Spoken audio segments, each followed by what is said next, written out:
இலங்கை அதிபர் தேர்தல் வரும் 21ஆம் தேதி நடைபெற இருக்கும் நிலையில் அந்நாட்டில் உள்ள பிரதான அரசியல் கட்சிகள் மீது இளைஞர்கள் அதிருப்தியில் இருப்பதாக கூறுகிறார் மூத்த பத்திரிகையாளர் தனபாலசிங்கம்.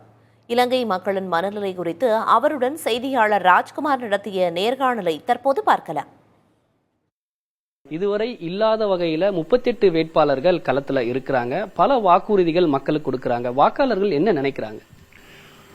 அதாவது இந்த தேர்தல் ஆரம்ப கட்டத்திலே பிரசாரங்கள் தொடங்குவதற்கு முன்னர் பொருளாதார நெருக்கடியை கருத்தில் கொண்டு நடைமுறை சாத்தியமற்ற வாக்குறுதிகளை பிரதானமான வேட்பாளர்கள் வழங்க மாட்டார்கள் என்றுதான் எதிர்பார்த்தோம்.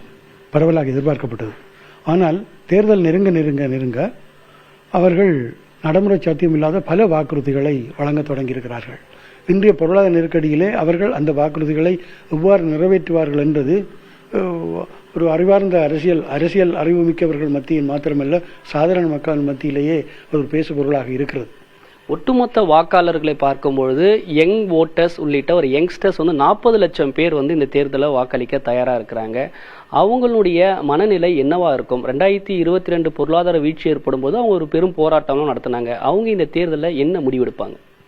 முக்கியமாக இளம் வாக்காளர்களை பொறுத்தவரை தற்போதைய பாரம்பரிய அரசியல் அதிகார வர்க்கத்தில் பாரம்பரிய பிரதான அரசியல் கட்சிகளின் கொள்கைகளில் அவர்கள் பெரிதும் விரக்தி அடைத்திருக்கிறார்கள் என்பது வெளிப்படையானது. இந்த தேர்தலிலே ஒரு முக்கியமான அம்சம் என்னவென்றால், அது 2002ஆம் ஆண்டு அறகலிய மக்கள் போராட்டம் ஒரு ஜனாதிபதியை நாட்டை விட்டு விரட்டிய ஒரு மக்கள் கிளர்ச்சிக்கு பிறகு நடைபெறுகின்ற முதலாவது ஒரு தேர்தல். பெரும்பாலான இளைஞர்கள் இந்த 2022 கிளர்ச்சிக்கு பின்னர் காலகட்டத்திலே அனுராகுமார திசாநாயக்க தலைமையிலான தேசிய மக்கள் சக்தியின்பால் ஈர்க்கப்படுகின்றது. தென்னிலங்கையில், வடக்கு கிழக்கில் அல்ல, தென்னிலங்கையில் ஈர்க்கப்படுகின்றது ஒரு தோற்றுப்பாடாக இருக்கிறது.